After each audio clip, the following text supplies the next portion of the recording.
Semua anggota KPU ini sekarang sedang hidup mewah.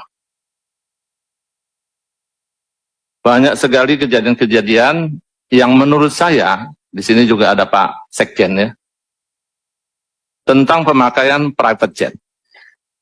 Apakah ini ada nomenklaturnya atau pernah kita bahas pada saat penyelenggaraan kita bahas tentang anggaran. Nah ini harus dijelaskan Pak. Belum lagi terhadap tender-tender logistik yang semuanya tertutup. Ketua, saya minta Ketua tentang tender dan segala macam ini dibuat khusus untuk mereka melaporkan.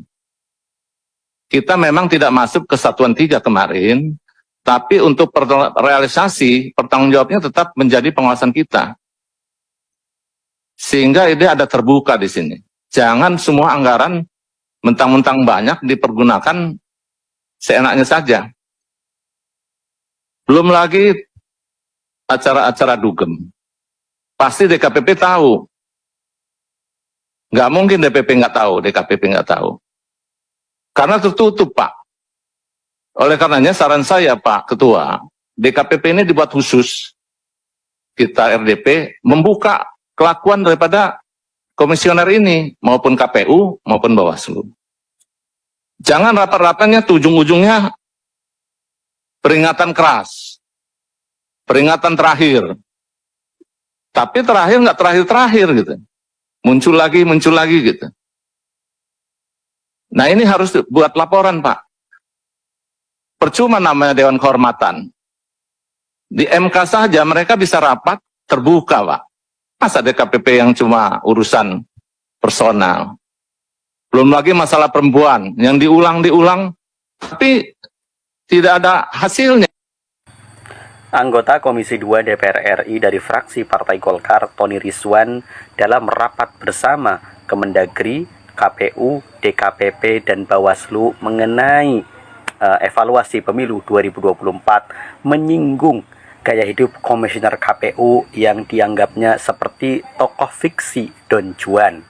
Ya, Rizwan menyoroti gaya hidup komisioner KPU yang begitu foya-foya, menyewa private jet sampai kemudian dugemnya luar biasa memang. Anggaran yang digelontorkan untuk KPU yang sampai ratusan miliar bahkan triliunan dalam masa kerja yang efektifnya 2 tahun, terutama pada pemilu 2024 dan pilkada 2024 dianggapnya tidak efektif ya. Bahkan tadi ya sorotan dari Tony Rizwan ini ya tadi gaya hidup yang glamor luar biasa ya, terutama untuk penyewaan private jet.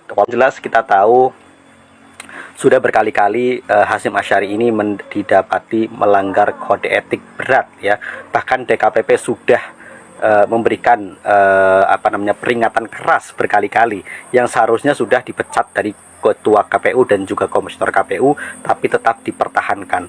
Termasuk dengan sosok wanita emas Hasnaini Muin itu ya, walaupun kemudian laporan dicabut tapi ternyata melanggar kode etik, terbukti melanggar kode etik. Artinya memang ya ketua KPU Hasyim Asyari ini pernah ya jalan berdua dengan wanita emas si Hasnaini Muin ini.